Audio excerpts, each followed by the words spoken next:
Hello and welcome to Simplexity Blog once again. Simplexity Blog, I'm Todd.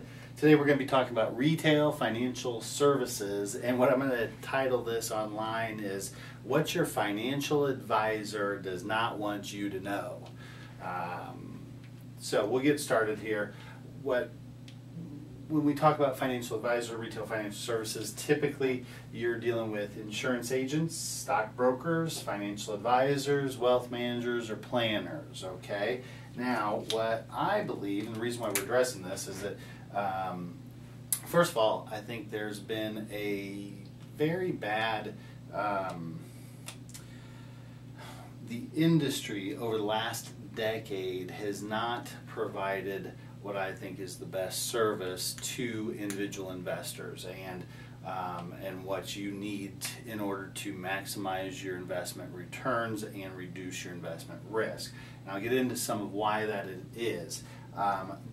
But part of it's related to most people have an allocation chart that should look like this. You know, this is your portfolio, and all of these guys, you know, handle things like stocks and insurance and bonds and some cash, and that's basically what makes up your portfolio. You might have a little bit of, you know, stocks includes mutual funds and ETFs or different things like that. What I would say, have is a portfolio that looks about like this. You know, it's just missing a part of it, and that part is going to probably be most of the time alternative investments, as well as risk tools, risk mitigation tools that really don't tend to exist because these guys can't sell them. And if they can't sell you something, how can they provide it to you? It just doesn't work. They can't put it in your portfolio because they don't have the licensing or the ability to represent it or to sell it. And the closest thing that they get to, frankly, are, you know, ETFs or mutual funds that are created to try to track something that's an alternative investment. But the problem with that is you really just are not doing this area justice, and you're actually losing. The reason why these go together and are helpful for you is because there's what they call non-correlation of assets, and if you are using these sorts of assets to get this, fill this piece of the puzzle, you're not getting the non-correlation as far as the assets go, and you're frankly not getting the expertise that come along with people that are specifically doing work in this field. Just like, you know, let's say your insurance guy. I know some fantastic insurance people that do very high level planning and that I would highly recommend to people, but they don't have the ability to work within this area, and these people don't have the ability to work within the high level insurance planning. So it just is the way the financial service industry has developed, and we need to, or you need to, for your benefit, probably make some changes. What I'm going to suggest is that you as an individual want to have these things going for you with people that you're working with in your portfolio and so forth. You want to be working with somebody that you trust, okay? Most of the time, that group of people over here, you trust. Have to have that trust. It's essential. You want to know that they're doing the very best for you.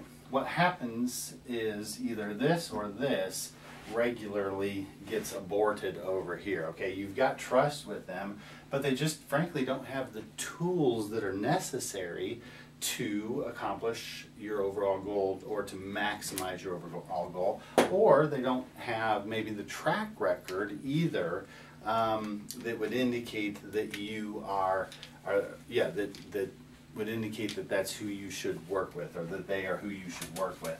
And what I mean by track record is quite simple. You know, the financial services is about one thing. At the end of the day, it's about how much of the money you have, but that I think is broken down into two things. First of all, making you the money, and then protecting that as well, the portfolio protection. And you know, people just need to understand that that's what's going on here. Then also, I think that you know, these things work together into what I would say requires you as the individual investor to just go out and seek a little bit greater specialization in your portfolio. And if you can get that, then you can probably do pretty well. What has happened over the last decade in financial services is basically this, and tell me if this doesn't sound familiar to you.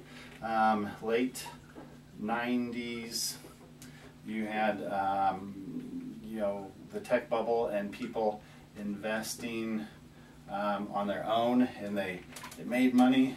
And then in 2000 to 2002, that Qualcomm stock, or that IPSU, or I can't remember some of the ticker symbols, but you know, then they lost. They went up 200% in their portfolio, and then they went down 400% in their portfolio or in their stock, right? How many people had those internet stocks? They just had to jump on to, you name the company, and it was great for a little while, and then nobody knew when to sell. Common problem with people. They don't know how to manage risk. They don't understand the aspects of taking gains and the aspects of diversification and all that sort of stuff. So, but then 2000 to 2002 is what that's supposed to say. Then 2003, let's just say, to 2007, your financial services people capitalized on this loss. They said, "Oh my goodness, you know, let's take a look at your assets. Oh, you lost all this money here because you were too risky," and you were.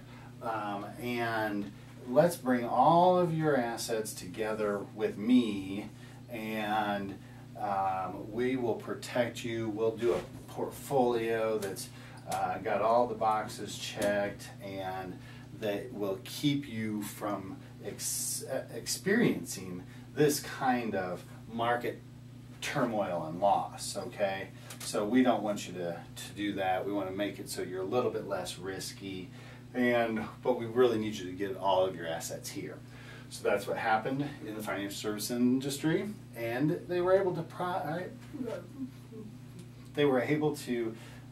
capitalize on people's fear, and there was a successful run for them in the financial services industry. However, it doesn't necessarily benefit you, and that's what this is all about, is how to benefit you, not necessarily the advisors or other people out there. So now, what happened, of course, was 2008, and the dreaded 2008.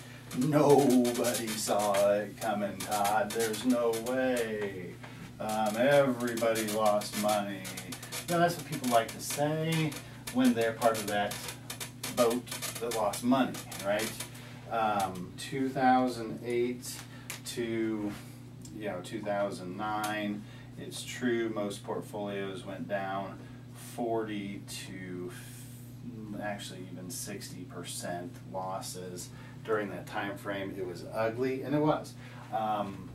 But smart people did know what was happening, and that's where you need to make sure that the track record comes into play, and the trust and the tools come into play. It's actually all about these two things. Trust, you know, you can develop trust with a lot of people. There are a lot of trustworthy people out there in the financial services business. I will be the first to say that.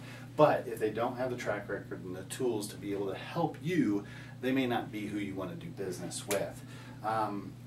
So then here, after 2008, 2009, here's the problem. This is why I think that people out there in the audience need to be learning for themselves and educating themselves on the industry and on investing so that they can make good decisions. And the reason is because I think that the stock market goes in cycles and trends like this, okay? And from 2000 to 2000, let's say roughly 17, it could be a little bit, few years earlier before, we are in a sideways market, sideways trend. And you know, 2000 we were like here, and what this is saying is that in 2011 we may go up some more and down, but we're going to still potentially be at that same sort of level.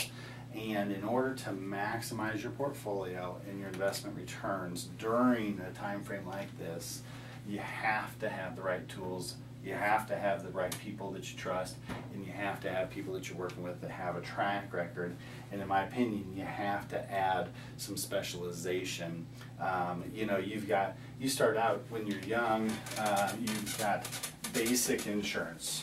Then when you get older and you have greater number of assets, you kind of move to advanced insurance. And then same with investment strategies. You've got basic investment strategies, and then you've got advanced investment strategies. And what you're seeing is we need to add a specialization effect. You know, maybe you've got, well, I'll just leave it at that. Have a great day.